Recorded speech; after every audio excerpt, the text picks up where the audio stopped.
Hola, mi nombre es Julián Otalora, pertenezco al grupo 30130170.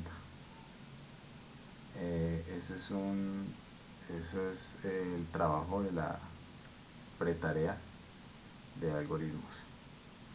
Entonces, mi nombre es Julián Felipe Otalora, vivo en Bogotá, tengo 31 años, estoy en el centro JAG y el número de grupo es 30130170.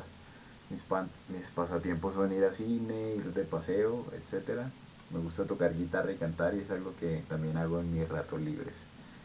Me gusta mucho la ingeniería electrónica y mi sueño es poder hacer circuitos y trabajar en proyectos de electrónica.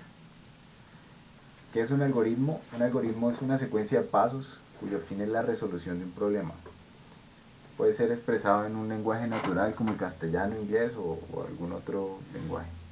Las características que debe tener un algoritmo son: primero, debe ser preciso, debe tener un orden en cada uno de los pasos a seguir. Segundo, definido. El algoritmo debe arrojar los mismos resultados si se sigue varias veces con los mismos valores o datos. O sea, si yo compruebo varias veces con los mismos valores, pues siempre debe darme exactamente los mismos resultados. Finito, debe tener un número finito de pasos, de manera que el algoritmo se determine en un momento dado. O sea, el algoritmo pues debe tener una forma en que se termine en algún momento. No puede quedarse o no debe haber una forma de que se quede sin un fin. El algoritmo debe tener una tarea específica por resolver y todas las tareas se deben disponer en el orden necesario para tal fin. El método de diseño de algoritmos por etapas se conoce como método descendente y eso es porque el algoritmo va, por decir, cada paso en un renglón si lo escribimos en una hoja, por decirlo. El algoritmo debe tener tres partes fundamentales. Primero, entrada, que es donde se provee la información necesaria al algoritmo. O sea, que si yo voy a manejar algunos datos, no sé, tal vez sea un algoritmo que va a analizar algunos datos, entonces en la entrada es donde se le proveen esos datos y esos valores al algoritmo. El proceso es donde se hacen los cálculos necesarios o las opciones a seguir en pro de resolver el problema. Entonces en el proceso es ya pues donde se analiza y se realiza la tarea que se va a hacer con esos datos. Y las salidas son las respuestas o las soluciones que el algoritmo ha encontrado. Entonces, si todo está bien en la salida, pues ya se va a retornar un dato o un valor específico eh, a esa solución. El diagrama de flujo es un diagrama que describe un proceso, sistema o algoritmo informático. Se usa en numerosos campos para documentar, estudiar, planificar, mejorar y comunicar procesos que pueden ser complejos en diagramas claros y fáciles de comprender. Entonces, el diagrama es una forma muy visual de organizar unos procesos que pueden llegar a ser muy complicados, pero ya aquí de una forma mucho más sencilla.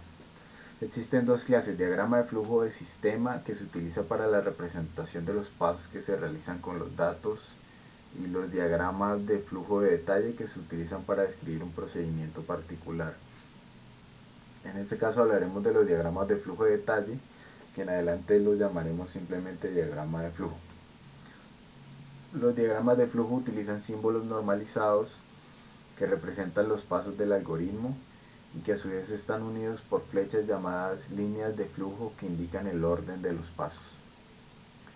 Entonces, los símbolos principales, pues en el primero está el símbolo que se utiliza para el inicio y el fin del algoritmo, siempre para esos dos pasos. El segundo es el símbolo del proceso, que es donde se analizan o se llevan a cabo las operaciones que se van a realizar. El tercero es de entrada o salida, que es donde, si es de entrada, pues es donde se le proveen los datos al algoritmo, o en este caso el diagrama de flujo, y de salida, pues donde el algoritmo o el diagrama de flujo pues ya nos muestra los datos o los resultados que ha encontrado. El cuarto es decisión, que es cuando se tiene que tomar una decisión o el diagrama o el algoritmo tiene que tomar una decisión de hacer una instrucción o otra instrucción diferente dependiendo de un valor o, o alguna situación propia dentro de los pasos que está realizando. Y el último es de los comentarios, que es para poner comentarios que no son cosas que no se ejecutan, que no cuentan como parte del diagrama como tal el proceso, sino que son más para el entendimiento propio de qué se está haciendo, bueno, lo que se requiera poner ahí. Este es un ejemplo de un diagrama de flujo que convierte grados Celsius a grados Kelvin. Entonces tiene el inicio, el segundo símbolo es de entrada o salida, o en este caso es de entrada, donde él lee, o sea, donde se le proveen los grados Celsius que va a convertir. En el tercero es donde él hace el proceso de convertir esos grados Celsius a Kelvin. Y el último es donde él provee esos o muestra ya el resultado de esa operación. Y el último como tal es el fin.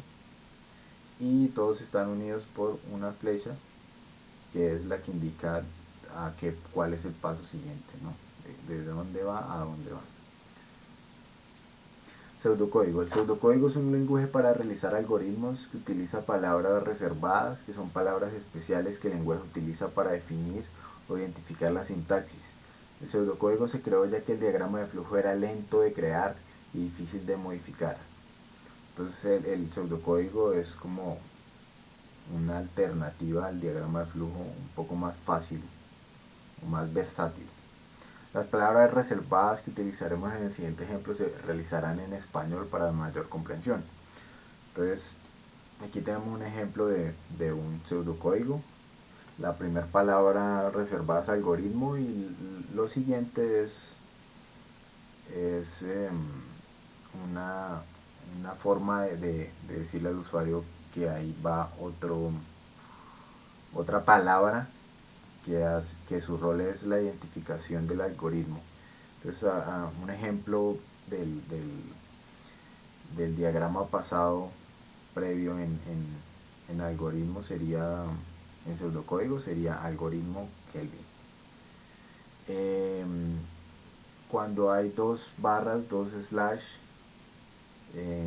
eso son comentarios en este caso, y son cosas que no se van a ejecutar, sino que sirven para como notas o apuntes o cosas que uno necesita saber. En este caso pues hay un comentario donde nos está especificando que ahí adentro van las declaraciones, sentencias o sentencias no ejecutables, como donde vamos a poner algunos datos que se van a usar o se van a declarar datos que se van a usar o variables o cosas necesarias. Inicio. Entonces dentro del inicio y el fin ahí va toda la parte de los procesos que se van a realizar. Y entonces ahí son las acciones, sentencias ejecutables, tanto simples como estructuradas. Entonces ahí ya donde se realiza la tarea como tal, obviamente también siguiendo unos pasos. Y ya, eso es todo. También hay otras palabras reservadas dentro de los pseudocódigos que son sí, no, sí, si no, el fin del sí, mientras que, y bueno, otras que son para la ejecución o la realización de los procesos que se necesitan. Diferencias y similitudes. Bueno, el algoritmo entonces podemos decir que es la base es la base porque son los pasos a seguir para la resolución del problema. El diagrama de flujo es una forma un poco más gráfica de representar el algoritmo y de entenderlo. Y el pseudocódigo nació a partir de que era un poco complicado y demorado eh, realizar el diagrama de flujo y también editarlo. Entonces el pseudocódigo es mucho más fácil de editar y más rápido de realizar. Fases necesarias para resolver un problema que requiera lógica de programación. Entonces hay dos fases principales. Una de ellas es la fase de resolución del problema. En esta fase es todo lo que se realiza antes de que se convierta en o que se vuelva a un lenguaje de programación. Entonces, en esta fase se requiere la perfecta comprensión del problema, que incluye a su vez análisis del problema, diseño del algoritmo y la verificación del algoritmo. En el análisis del problema se analizan los datos de salida y entrada y los datos auxiliares que se requieren. En este caso pues es lo mismo, ¿no? Es analizar el problema, cuáles datos va a usar este algoritmo y en qué momento, qué datos necesita el algoritmo, qué datos me va a devolver, qué otros datos además va a necesitar para realizar esos procesos.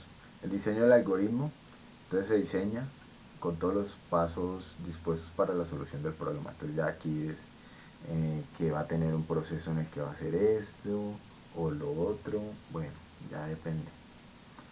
Verificación del algoritmo, entonces ejecuta el algoritmo a fin de comprobar que es capaz de resolver el problema para el cual se ha programado. Bueno, en este caso, como todavía él no está en un computador, en un lenguaje de programación, pues se hace una comprobación, digamos, manual, se sigue a ver si está dando los resultados esperados. Y luego viene la fase de implementación. Entonces el algoritmo ya está diseñado, representado mediante un método normalizado. Entonces ya hay un diagrama de flujo o un pseudocódigo y ya se ha verificado. Bueno, en este caso el pseudocódigo sí es posible con algunos programas ejecutarlo. Se implementa o se traduce a un lenguaje de programación ya que va a correr puede ser en un computador o en algún otro dispositivo. Importancia de los algoritmos como fundamento en la programación de computadoras. Entonces los algoritmos son muy importantes porque son la base de la programación. Gracias a los algoritmos podemos estructurar un conjunto de instrucciones que un programa de computador va a poder seguir para realizar una tarea específica. Además que nos permiten diseñar el programa de una manera entendible antes de traducirlo al lenguaje de programación. Entonces, pues aquí básicamente realmente es de suma importancia los algoritmos porque es una forma es un paso que se requiere y es una forma de especificar qué es lo que va a realizar ese programa antes de ser creado. Muchas gracias.